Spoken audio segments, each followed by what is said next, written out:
Zamani Telecom, l'un des opérateurs de télécommunications majeurs au Niger, reçoit dans ses locaux ce jour jeudi 12 mars 2026 le ministre de la Communication et des Nouvelles Technologies de l'Information Hadji Ali Salatou.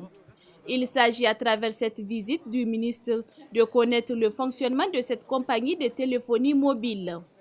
La direction générale de Zamani Telecom, première étape de cette visite, a permis au ministre Hadji Ali Salatou et sa délégation de s'enquérir du fonctionnement des différents services de cette société avant d'avoir une rencontre d'échange avec les responsables de Zamani Telecom, avec à leur tête le directeur général par intérim Diaki Diop.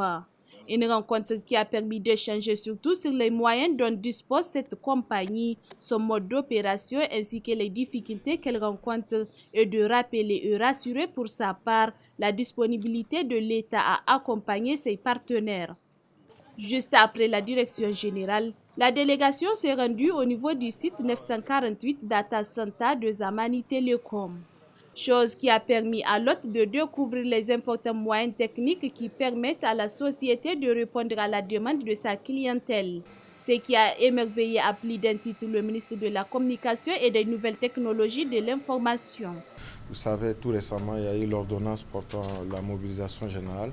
C'est que cette visite nous permet de tout l'environnement écosystème, nous permet de faire une évaluation, de voir la disponibilité des moyens matériels dont dispose le Niger, que ce soit privé, public, en termes dans le domaine des télécommunications, tout comme de la communication.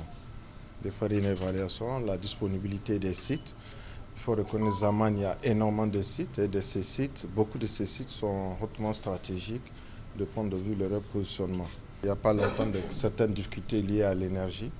Bon, avec maintenant l'arrêté portant exonération de l'énergie renouvelable qui a été pris en début mars, je pense, un arrêté conjoint, le ministère de l'énergie et le ministère de l'économie et des finances. J'espère que beaucoup de difficultés seront palliées, traversées. Ils ont respecté les normes de sécurité, sont appliquées. Nous sommes confiants. Un exemple, le data center que nous venons de visiter, tout est en redondance, en backup, c'est-à-dire qu'il y a une copie existe quelque part en cas de sinistre où on ne le souhaite pas. Les dispositions sont prises. Pour rappel, Zamani Telecom est une compagnie de téléphonie mobile qui offre des services de téléphonie mobile, Internet, entre autres. Sa présence est remarquable sur toute l'étendue du territoire national.